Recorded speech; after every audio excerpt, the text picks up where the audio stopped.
Hello everyone, welcome back to ಇಗ್ನೋಪಲ್ಸ್ ಕನ್ನಡ. ಈಗ ನಾವು sale of goods act section 16 ಕೊನೆಯ ಭಾಗವನ್ನು ನೋಡೋಣ.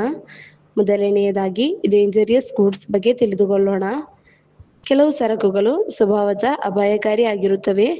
ಖರೀದಿದಾರನಿಗೆ ಅದರ ಅಪಾಯಕಾರಿ ಸ್ವಭಾವದ ಬಗ್ಗೆ ತಿಳಿದಿದ್ದರೆ ಮಾರಾಟಗಾರನು ಅವನಿಗೆ ಮುಂಚಿತವಾಗಿ ಎಚ್ಚರಿಕೆ ನೀಡಬೇಕು.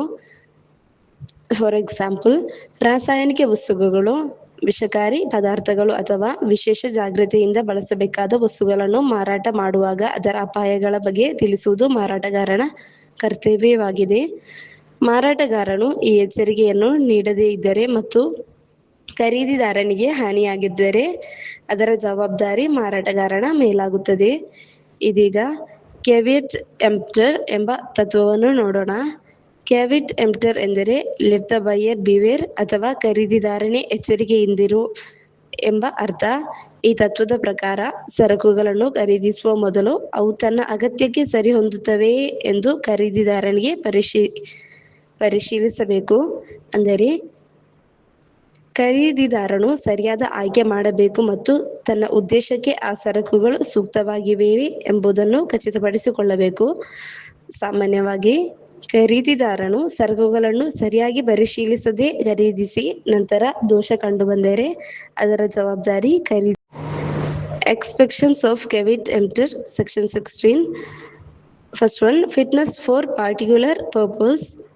ಖರೀದಿದಾರನು ತನ್ನ ಅಗತ್ಯವನ್ನು ಮಾರಾಟಗಾರನಿಗೆ ತಿಳಿಸಿ ಅವನ ಕೌಶಲ್ಯ ಮತ್ತು ಜ್ಞಾನವನ್ನು ನಂಬಿ ಸರಕುಗಳನ್ನು ಖರೀದಿಸಿದರೆ ಆ ಸರಕುಗಳು ಆ ಉದ್ದೇಶಕ್ಕೆ ಸೂಕ್ತವಾಗಿರಬೇಕು. Second one, sale by description. ವಿವರಣೆಯ ಆಧಾರದ ಮೇಲೆ ಮಾರಾಟವಾದ ಸರಕುಗಳು ಆ ವಿವರಣೆಗೆ ಹೊಂದಿಕೆಯಾಗಿರಬೇಕು. Third one, merchantable quality. ಸರಕುಗಳು ಸಾಮಾನ್ಯ ಬಳಕೆಗೆ ಯೋಗ್ಯವಾಗಿರಬೇಕು ಮತ್ತು ಮಾರಾಟ ಯೋಗ್ಯ ಗುಣಮಟ್ಟವನ್ನು ಹೊಂದಿರಬೇಕು. Fourth one, sale by sample. ಮಾದರಿಯ ಆಧಾರದ ಮೇಲೆ ಮಾರಾಟವಾದರೆ ಮುಖ್ಯ ಸರಕುಗಳು ಮಾದರಿಯ ಗುಣಮಟ್ಟಕ್ಕೆ ಹೊಂದಿಕೆಯಾಗಬೇಕು.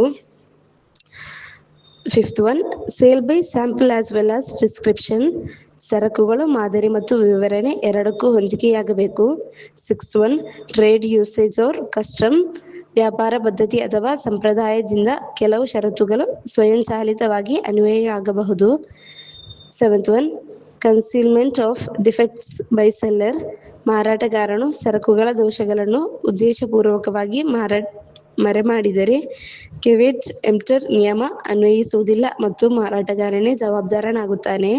ಹೀಗಾಗಿ ಸ್ನೇಹಿತರೆ, ಸೆಕ್ಷನ್ 16 ಮುಖ್ಯ ಉದ್ದೇಶವೆಂದರೆ ಸಾಮಾನ್ಯವಾಗಿ ಖರೀದಿದಾರನು ಎಚ್ಚರಿಕೆಯಿಂದ ಇರಬೇಕು, ಆದರೆ ಕೆಲವು ಸಂದರ್ಭಗಳಲ್ಲಿ ಮಾರಾಟಗಾರನಿಗೂ ಜವಾಬ್ದಾರಿ ಇರುತ್ತದೆ.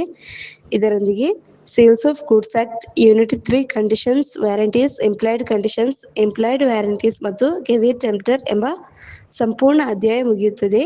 ವಿಡಿಯೋ ನಿಮಗೆ ಉಪಯುಕ್ತವಾಗಿದ್ದರೆ ಲೈಕ್ ಮಾಡಿ, ಶೇರ್ ಮಾಡಿ ಮತ್ತು ಇನ್ನಷ್ಟು ವಿಡಿಯೋಸ್ಗಾಗಿ ನಮ್ಮ ಚಾನಲನ್ನು ಸಬ್ಸ್ಕ್ರೈಬ್ ಮಾಡೋದನ್ನು ಮರಿಬೇಡಿ. ಮುಂದಿನ ವಿಡಿಯೋದಲ್ಲಿ ಮತ್ತೆ ಭೇಟಿಯಾಗೋಣ. Till there take care and bye bye.